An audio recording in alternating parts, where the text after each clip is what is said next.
Natalie. How are you doing? Good. Welcome to the What podcast. And oh, the cat's here with us. Okay, we'll see how that goes. Special guest. Special guest, Morgan and the cat. I'm going to invite you to introduce yourself, and and then we'll get started. Awesome.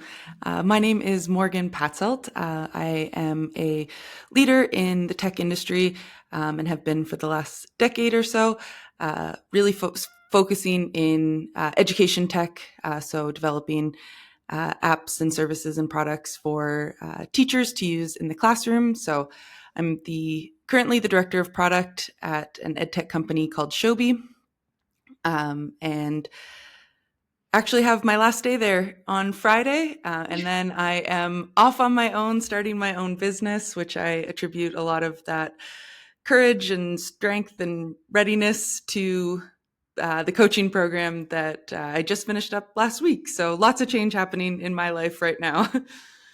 Yeah, well, congratulations, first of all, on finishing a 28-week program. That was, it's a big commitment. Lots of energy, resource, time, right?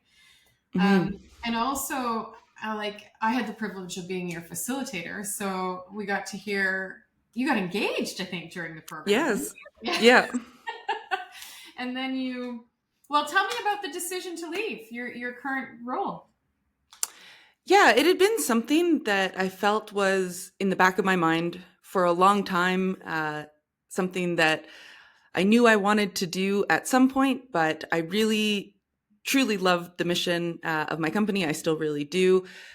They've given me a ton of opportunity to move up within this startup. So every time I kind of got the urge to jump, a new position was offered to me or a new challenge or something along those lines. But going through the course, and I feel like, getting to the root of fears and having to talk about so many different things over the coaching sessions, I realized that I was holding myself back and, yeah, made the decision over the Christmas break that I was going to start putting things into place, kind of give myself 6 months to try and figure things out. And I made it one day, the first day back after Christmas. I had a conversation with my CEO and decided that it was time to move on to something else. So I gave them about 3 months notice. So I've been with them for this entire quarter, trying to help ease that transition, leave on a really good note. I'd been with the company for almost 8 years. And given that it was a really tiny startup when we started, kind of my presence and work that I've done was so intertwined in everything related to the company. So trying to figure out how to pass on my legacy and make sure everyone is going to be fine without me. I'm glad that I had the time to do that. And I feel, especially this week, in a really good place that they're going to be fine, I'm going to be fine, and we can all move on to this next exciting adventure. So then, what was it? Something about the coaching mindset, or what was your intention actually coming into the program that you wanted to create? Yeah. So for me, I really believe that, especially in the corporate world, when things like performance reviews really encourage people to focus on their weaknesses and improving their weaknesses. And I actually believe that we should be doing the opposite, that we should be 10xing the skills that really are the ones that are making us stand out right now and not spend so much time on our weaknesses, get them to a place where they're not sticking out and where they're not holding you back, but really invest in the areas that bring you the most joy and that you feel you're the best at. And for me, that was people management. It's something I had always really loved. It was something that I feel like I kind of just saw differently than other people, and really, like, that's what brought me a ton of joy at work. And so that's actually why I came into coaching, was because I saw it as an opportunity to make me an even better Yeah. people manager, to be able to listen and really hear my team, be able to have them kind of work through these problems. And so that was my intention, was just to kind of upskill for my current position, but then through the skills that we built throughout the program, saw the opportunity that I could actually take this on the road and do it myself. Oh, interesting. So it kind of evolved for you as you came through the program. What role did peer coaching have in that, I wonder? Because I know that you had a really great group to move through the Mhm. program with, and I heard you say you were coached a few times by your peers. What would you say was the role of that coaching in your Yeah, that I think was like my favorite part of the whole Mm. program. The relationships that we built with the classmates, like, were really, really strong. Talk with most of them every single week, and so you get both the opportunity to coach your peers, but as a result, you also have to be coached quite a bit. So you have to keep coming up with topics over and over again to have valuable content that is actually worthy of being coached.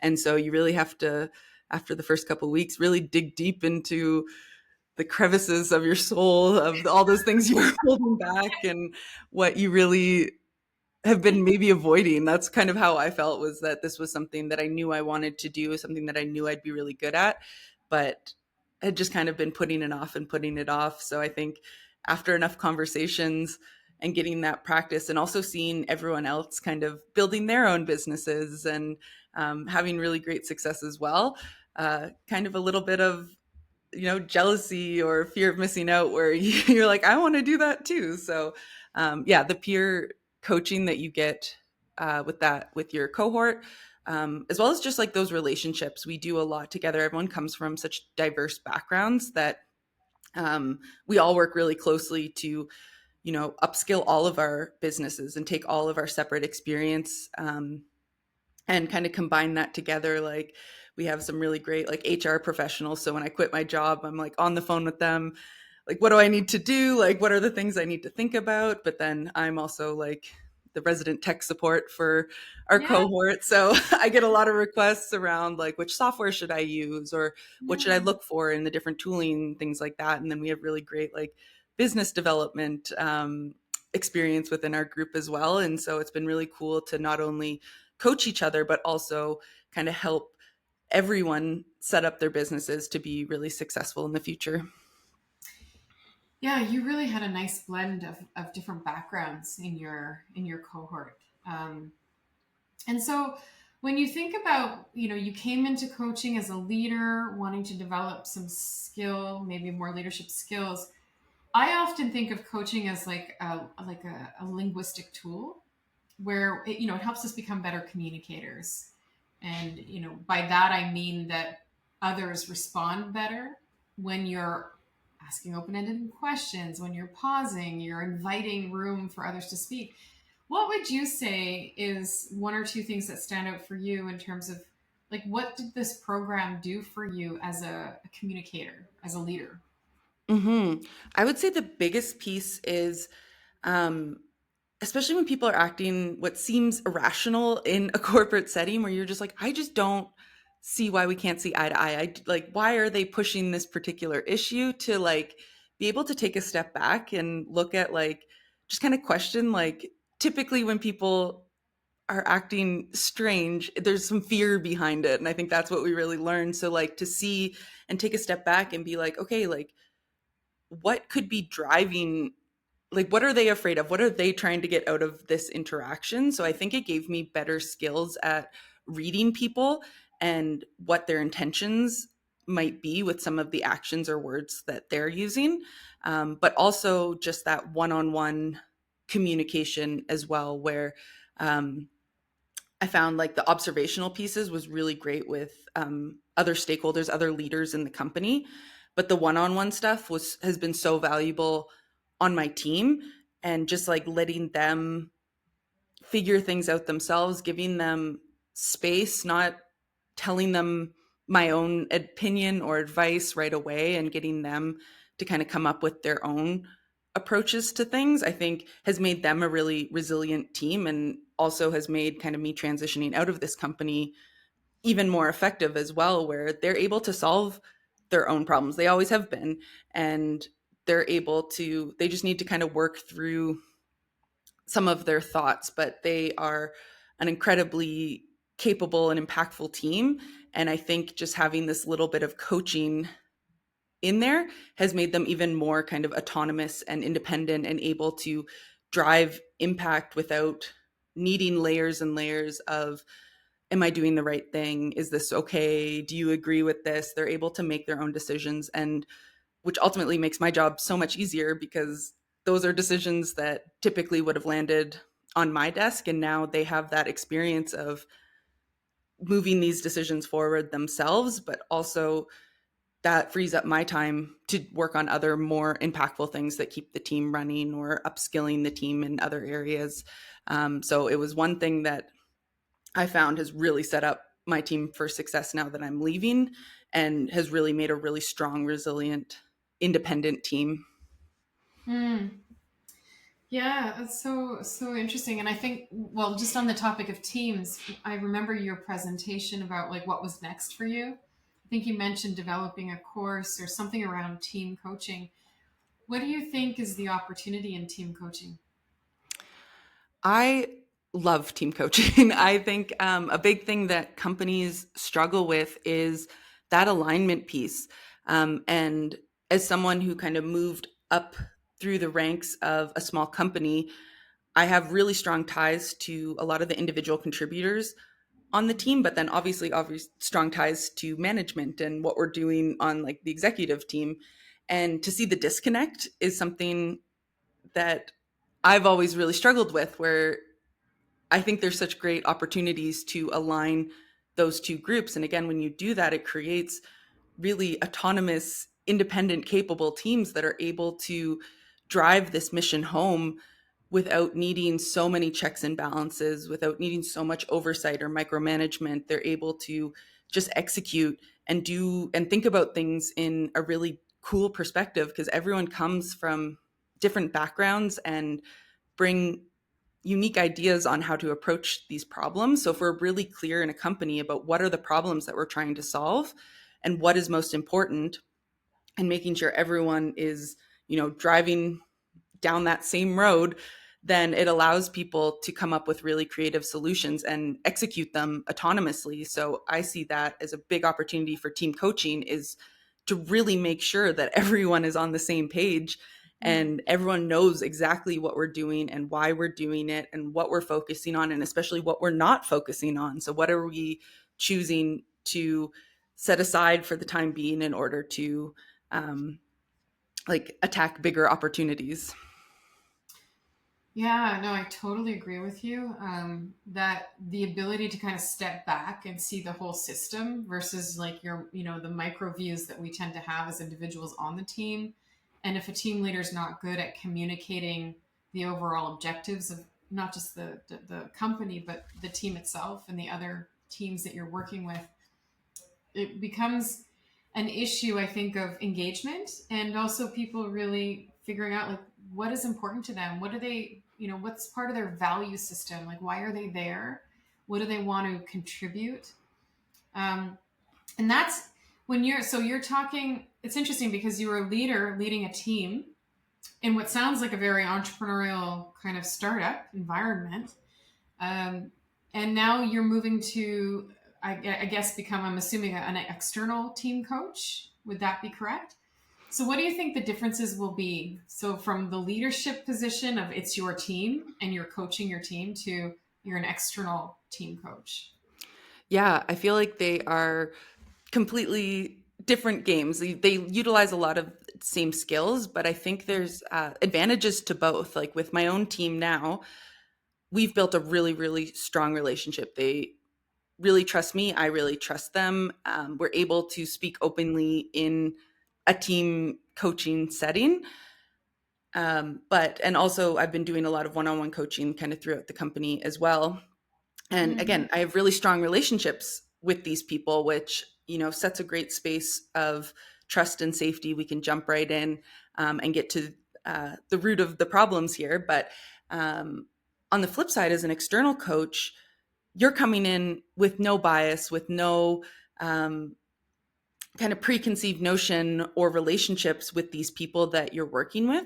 So it's a lot easier to take on that kind of beginner's mindset where you don't know these people, you're not making assumptions about them. It is tricky in a company setting where you're internal, that when people are sharing in a coaching session about especially someone else, it's like you obviously know who that person is, and you have your own relationships with them or your own experiences with them that might be similar or completely different to what this other person is experiencing.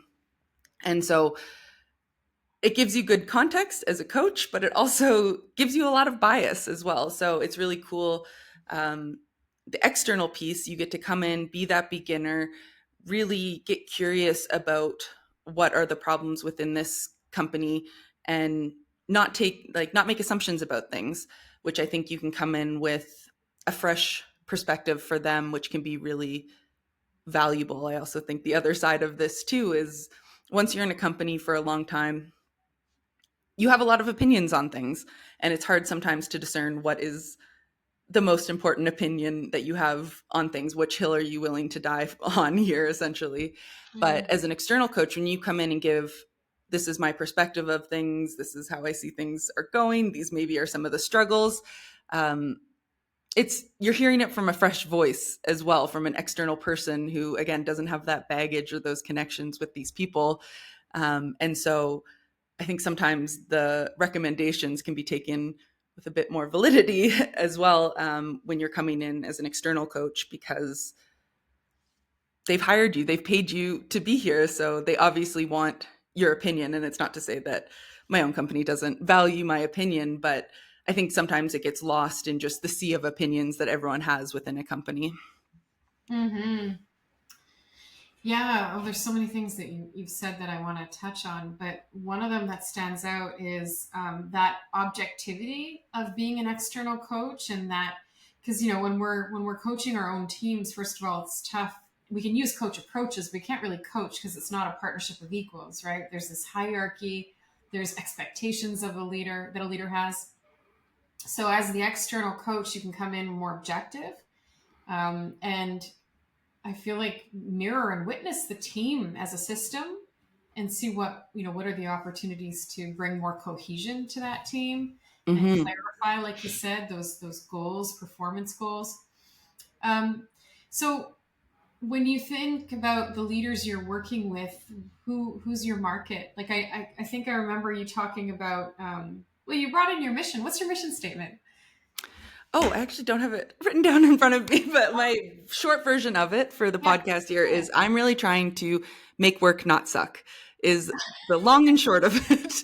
I think there is a lot that we can do within the workplace today that will still drive really good results, but also, be really good and build a really strong community for the people who work here. I think in kind of this post pandemic world, especially, I work in a completely remote company, that we've gotten distanced from each other. There's less of that kind of like water cooler chat, and you're a lot more isolated from everyone. And I think it's easy then for you to just get wrapped up in, just the cogs of your job without thinking about like having some fun and connecting with the people and sharing ideas with the other people at the company and getting different perspectives and things like that. So, what I'm planning to do with my business is really start by tackling people management. So for me, this was a full circle moment because, like I said, this is why I got into coaching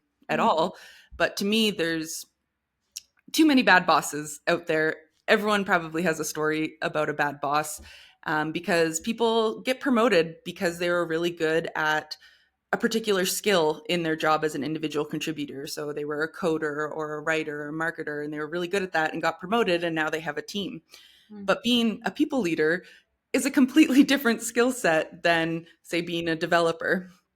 There's a lot of soft skills, a lot of social skills that you don't ever get taught this, and they don't teach you this when you get promoted either.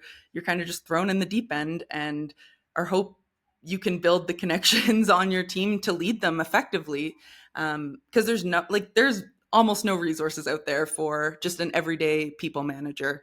A lot of the leadership content is directed towards executives, senior leaders, things like that, or mhm, people who aspire to be those.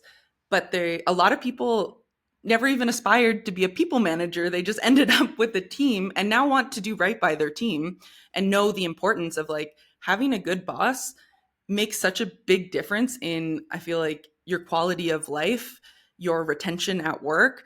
the impact that your team is able to deliver.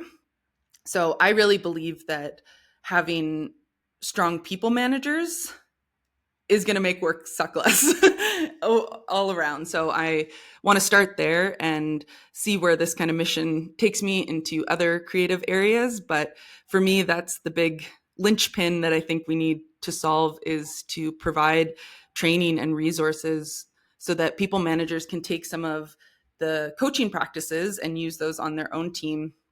And just also, yeah, teach some of these soft skills and give them this new perspective of like, this is a completely different job than what you've done before. What you were doing before didn't prepare you for this, and you now need new skills. You need to rethink about your job and how you're attacking it and how you're empowering your team and what you're doing and what you're not doing. And I think there's going to be a lot of value in just upskilling your everyday people manager. Mm-hmm. When you think about strong teams, what is the element? Like I heard you mention high trust, connection, different little keywords here and there. What do you think makes a strong team? I think trust is huge. And I think in order to build, I think trust is like the core of it.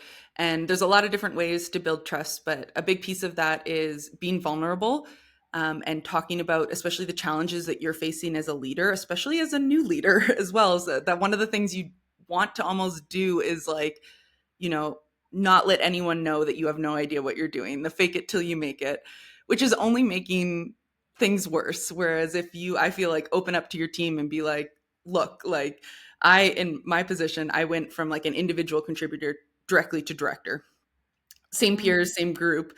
And so like one day I was their peer and the next day I am their leader. And so we had really open and honest conversations about like, okay, this is weird. Like, this is a weird shift. I was your peer yesterday and now I'm not. So how can we approach this? Like, what do you guys want from me? How do I see this relationship working? So we had a lot of really like raw conversations about how we were going to restructure this team. And this was after kind of 2 rounds of big layoffs at our company as well. So there were broken pieces everywhere and we were rebuilding. And so we did a lot to think about how we intentionally wanted to rebuild this team.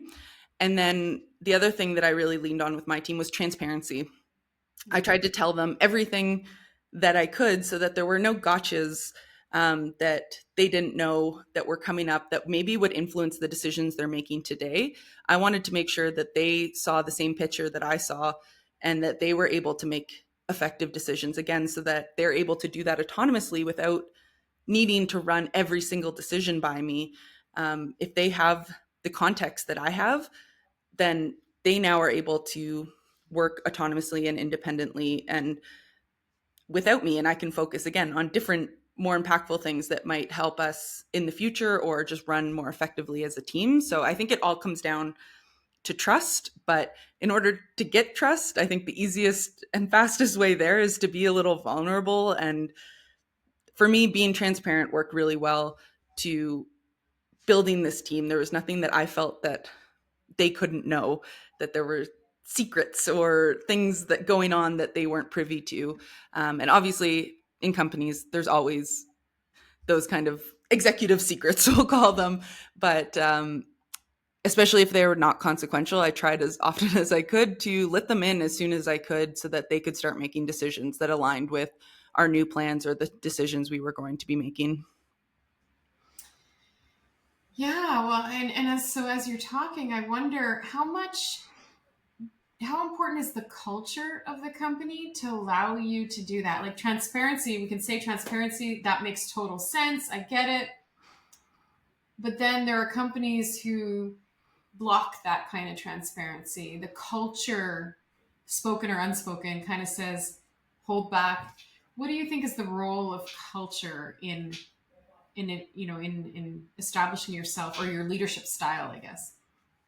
Yeah, I think culture is big, but there's also microcultures within any company. Like every team has its own microculture. So even if I would say like my team, our microculture wasn't a perfect lined up to our company culture.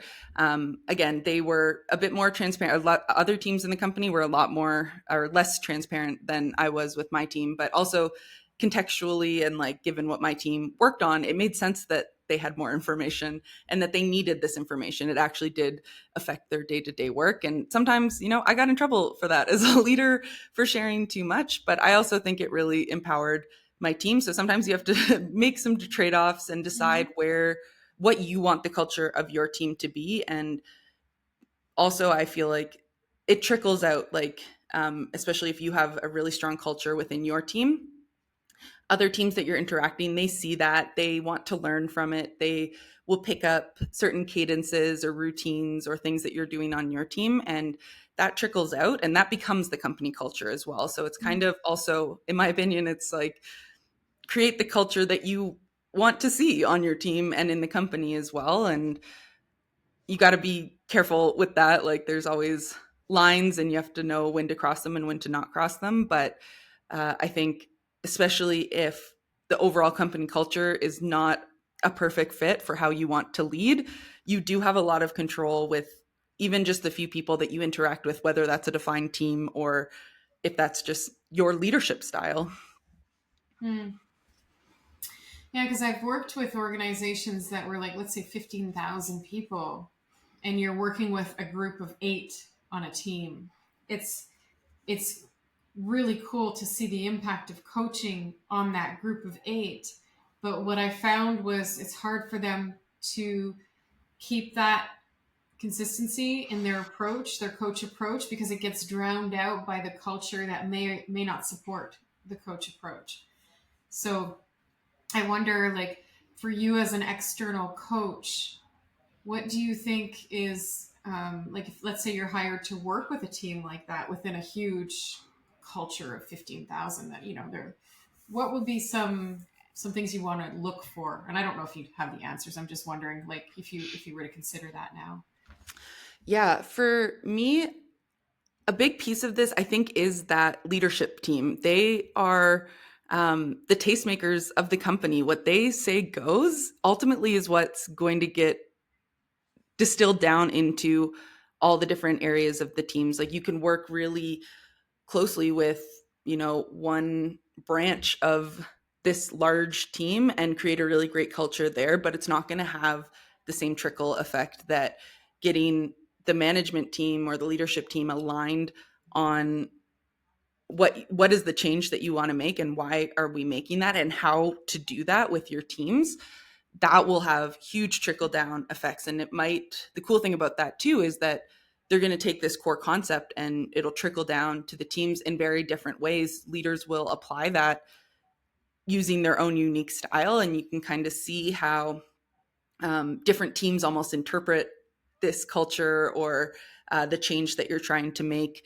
I see this a lot, like thinking about like implementing AI into companies and the change management that that's going to take, going from not having AI in your internal operations to adding them. There's a lot of fear baked into that. And so if you don't have the top of the food chain really bought into that, or even worse, like working against it, then it's never going to like spread out. But if you can get really good alignment with that management team, and I think that's a really good opportunity again for team coaching to really make sure everyone is on the same page, then you have a bit more control of how that trickles down and eventually spreads to the rest of the company and eventually becomes that company culture.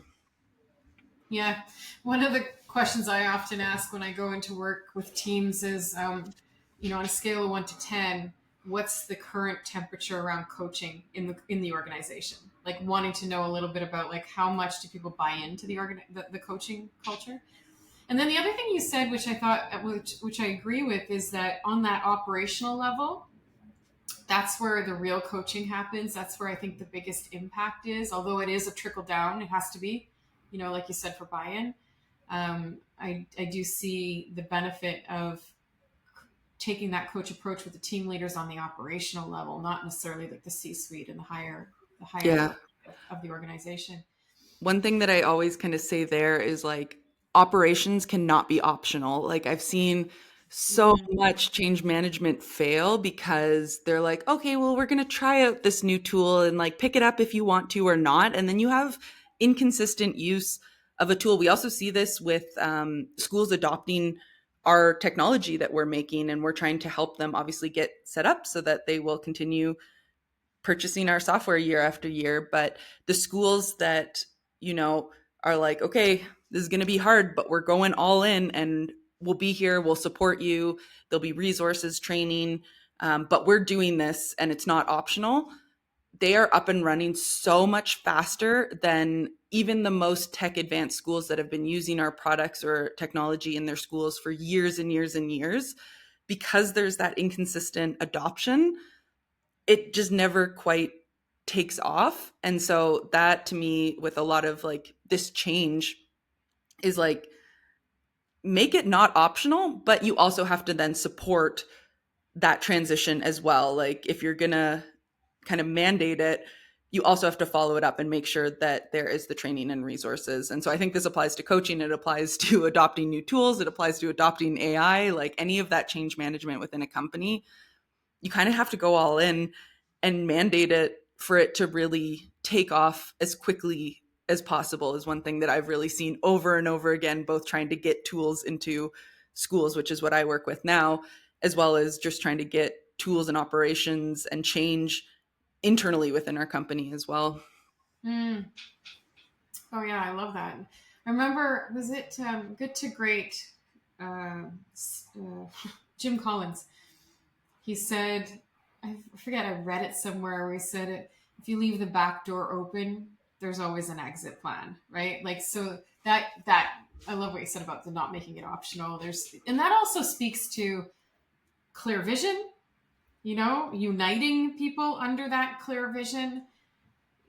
Options are often uncertainty comes with that, and this lack of clarity. So, and I really believe that the team coach's role is very much to align people, bring connection to the team. When we look at team, the average team has like upwards of 60 relationships on it. If you think of all the connections between all the different people and the leader, and so, how do we bring all those relationships together under that umbrella? I think it's super exciting, and yeah, happy to see you do that. So, how ready do you feel to embark on entrepreneurship? You must have. I'm curious to know what you did. What did you learn from the environment you've been in for the last 8 years about being an entrepreneur? Yeah, I have learned so much. I feel so prepared, which Yeah. is crazy. I feel like a lot of people don't have that luxury, but like I said, I had been with this company since they were a teeny tiny in person startup. And then COVID happened, and overnight we were in the right place at the right time. Our company grew from a 20-person in office startup to a over 100-person international fully remote Wow. company with funding. And so we changed drastically overnight, learned a lot from that experience. And then we had to go through 2 rounds of downsizing.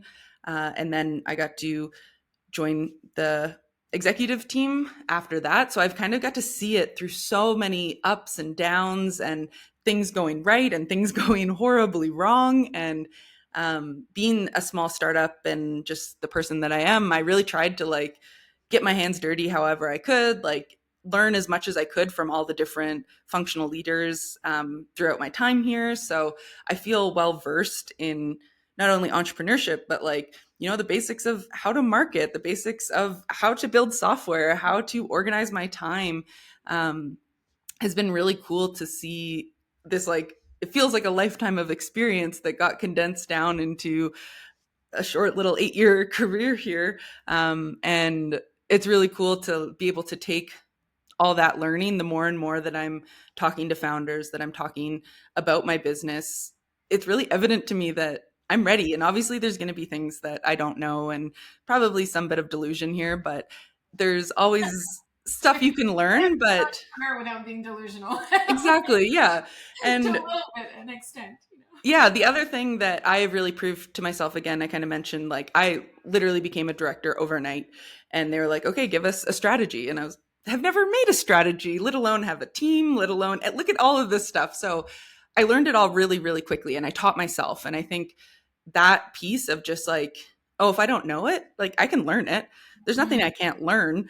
Gives me, mm. I think, so much freedom that if something scary comes up and I have never seen that before, I never got to experience it in my career, then like especially with technology today, like you can learn anything. And that to me is so powerful that it makes everything seem less scary when there's just a course or a like using ChatGPT to explain concepts to me or point me in the right direction. But there's so much content and knowledge out there now that, and that's the really cool thing about AI kind of democratizing knowledge is I'm not scared of anything because I know how to learn and I know how to teach myself and I know that I can figure it out along the way. And that is really exciting. I love learning and trying new things. So it all seems like a really fun, exciting adventure that, again, I'm certainly a bit delusional, but um, we'll figure it out.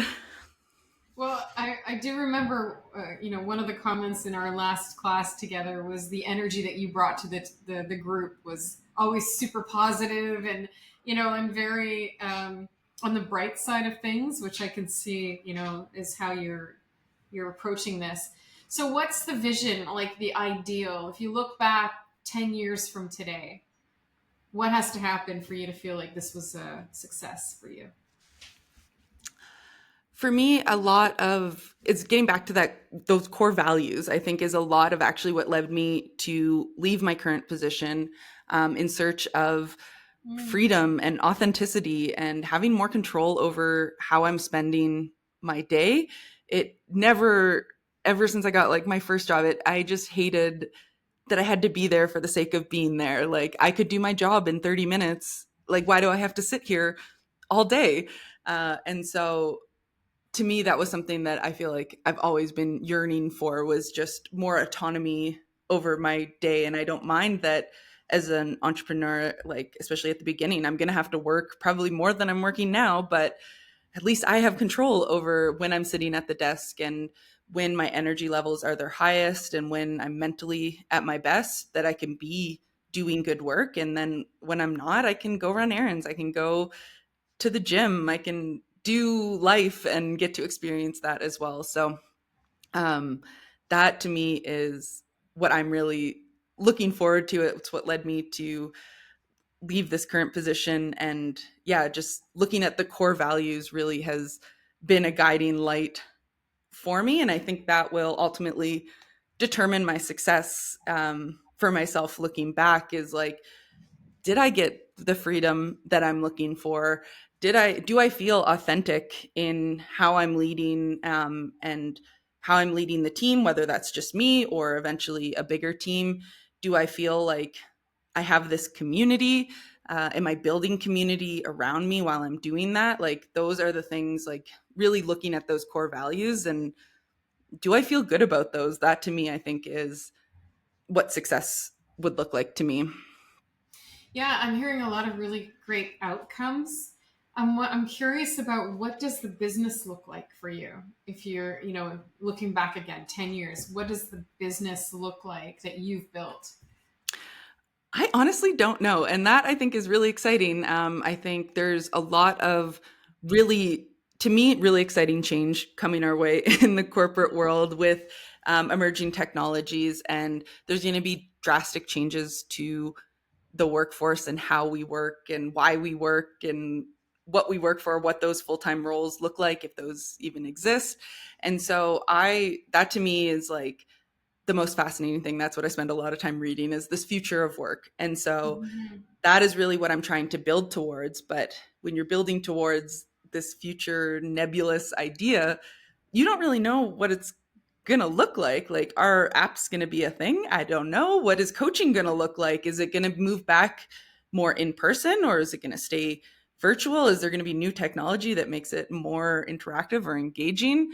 Um, so I'm really trying to leave kind of like the um, the method or the media of what I'm trying to create open so that it can adapt to kind of this new world. But for me, um, the business itself is I really want to think about the team that I have, and are they aligning to these core values that I set out, that I felt were misaligned, my own values misaligned from the companies that I had been in?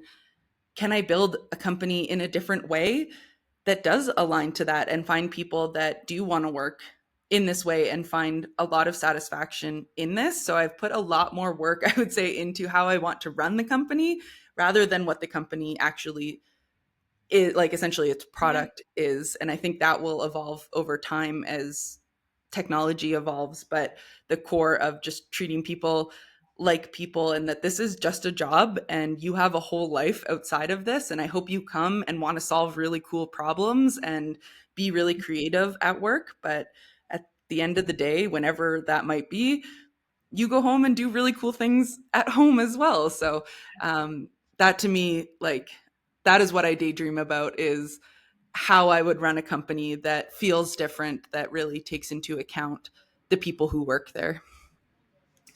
So then, in your experience, what have you seen as the most important quality when you're hiring? Like, what are you hiring for? Ooh, that's a good question. For me, it's always been, I feel like that innate curiosity around that kind of like, oh, I can learn it. Like, you don't have to know everything, but can you learn it? Can you adapt? Can you look at the problem that we're solving and work with others to come up with a really cool solution? And that kind of just go getter kind of attitude of like, I might not know it, but I'll figure it out, and I want to learn and grow along the way. That is always stuff that have aligned with me and how I run a team. So it's also stuff that I feel like I'm looking for my own team of people. Like, I want people who want to learn and who want to grow and who want to work autonomously and solve problems, but also work collaboratively and be part of this community. Um, like, again, a reflection of kind of those core, my own core values, which is how I lead my team. You want people that are a good match to that, that you want to invest your energy into helping them grow. And it's not a perfect fit for everyone, because people are different, and there's a team out there that's a really great fit for them that aligns really closely with their values. But yeah, I think that kind of innate curiosity and I'll figure it out, I can figure anything out kind of attitude is what really resonates with me.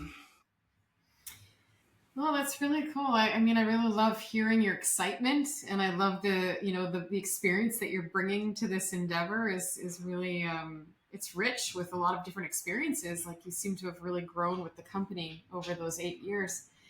Um, what? So, I know we have very little time left, but I wanted to ask you, what the coaching journey is all about questions. It's all about reflection. We ask you to do those reflections on yourself before you do them with others. What would you say is one thing you learned about yourself in becoming a coach? Probably the biggest thing was that I don't think I was listening before. I don't think I knew how to listen effectively before.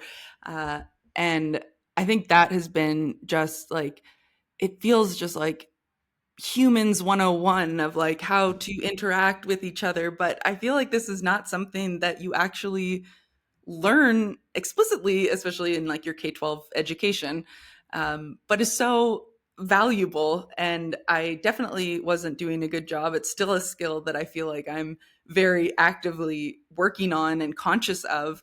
But that was a huge kind of, like, it felt like the glass shattering almost, where you're just like, oh my God, I'm not listening to people. Like, how can I say that I think I'm a great people manager and a great friend and a great human, but like, can you even say that if you're not listening to people? Like, those are the people, like, it doesn't, I always say too, it doesn't matter how good you think you are as a people manager. It matters the people that you're leading. And again, your friends and family and the people around you, if you're not listening to them, like, how isolating. So I think that was the biggest learning for me, and as something that I've seen kind of trickle out, again, not just in coaching, but in like every little corner of my life, of just trying to be more present and a better listener and better presence there for people. I think the other big thing with that presence is like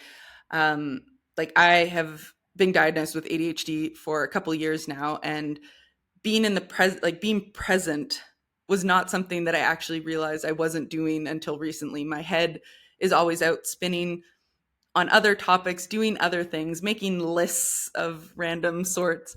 And I've had, like, especially in the last couple of weeks, to be like, I'm out for dinner with my friends and I'm making like a grocery list in my head. I'm like, what are you doing? Like, be present, like be here with these amazing people that you are taking time to be here with. So that's been so valuable. But again, this seems like, yeah, listening and being present feels like human 101. Like, this should be basic core skills that I feel are missing in a lot of people. And I honestly didn't know that until going into this course, that those areas weren't as strong as I would like them to be. And they're still not, still something I'm working on, but at least now I'm conscious of it. Yeah, I don't know if you ever arrive at being a good listener. I think it's a journey. You just keep having to cultivate it. Um, and we just had a couple of classes recently, actually.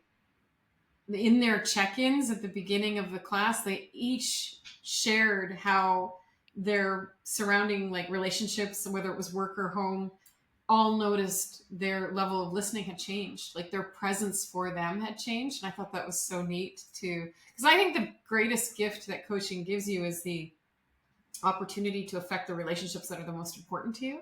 Not Hmm. just like, the people you're coaching and the people at work, that's great too. But you get to really transform your relationships with your kids, with your spouse, with your friends, with your family. Like it's all, you know, like you said, it should be human 101. I love that. Yeah, I've always said too, like, for up until this course, anytime, I love when people would come to me for advice or to tell me their problems. I'm also just a nosy person and I love to hear it. But my response always was, the only thing I could ever come up with was like, oh, that sucks. And that's, and I'm just like, obviously no one's going to come to me for advice or to vent if that's always what my response was. And that was like one of the first weeks in coaching that like clicked. I'm like, oh my god, that is like, I now know how to respond when people are coming to me with their problems. I now have something a bit more eloquent than that sucks. Well, it's very empathetic. Yeah.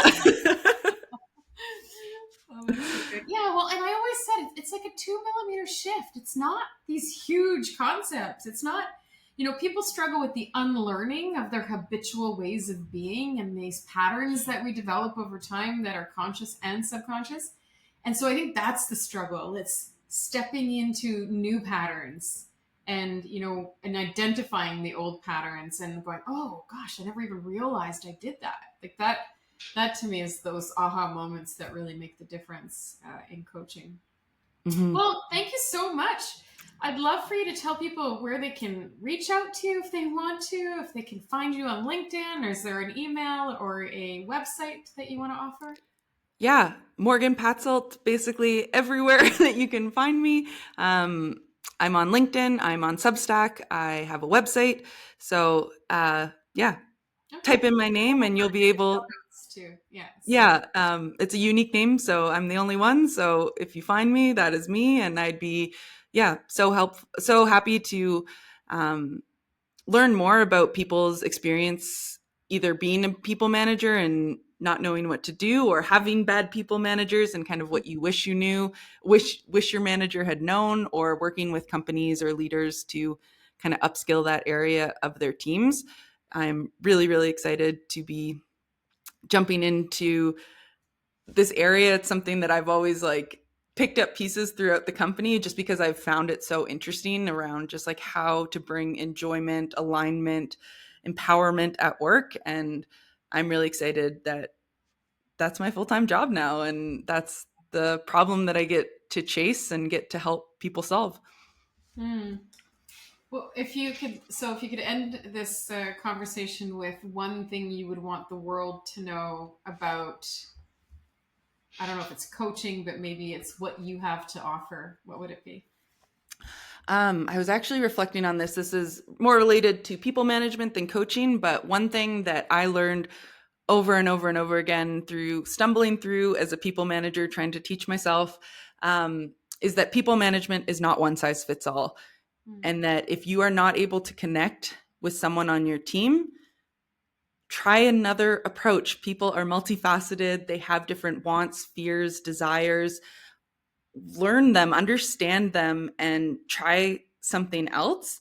And that whole concept of people management is not one size fits all. It also applies to you as a leader as well. You don't have to look or act a certain way. You just have to be authentic to yourself. Like, people know when you're being fake and when you're being true. And if you can find a leadership style that takes your best, most authentic traits and leverages them, that's how you're really going to get buy-in, rather than pretending to be some sort of persona of a leader that you've been told is effective. So that is something that every single time I stumbled as a people manager, I reminded myself, this is not one size fits all. I need to try something else. This person needs something different, and I need to try a different approach with them. And what worked for me or what worked for someone else is not going to work for everyone. And that's okay. And that's what makes, to me, this job really fun, is that you get to learn people so innately and get to help them achieve success as they are, again, with them being their authentic selves as well. Yeah. Oh, it's so good. So wise for what you seem so young. Thank you. So much wisdom. Yeah. Yeah. And I think part of what you're saying about, not one size fits all, the idea that when you approach with, you know, if I knew this person absolutely wants to be here, if I absolutely believe that this person wants to be here and wants to learn and wants to contribute to the team, how would I approach them? Because I think we often approach these things from a defensive point of view when it's not working right away. The connection's harder to achieve. And when we can step into that, unconditional positive regard mindset of coaching, that has really been an eye opener in the work that I've done anyway. Well, And that thank it's a you. you problem also. It's not a them problem. It's Yes, yes. um like, What can it's I not do that, differently? Yeah, yeah, if you have someone not resonating on your team, it's your problem, not their problem. So finding a way to meet with them and really come to a shared understanding of what they want, because there's probably, again, some fear, some need or desire or something that's driving their behavior. And the better you can understand them, the better you're able to address it and get them aligned and get them empowered and moving forward. yeah, yeah, totally. Well, thank you so much for this time. It was so nice to have this one-on-one with you. I really appreciate it. Yeah, this was awesome. Thank you so much, Natalie.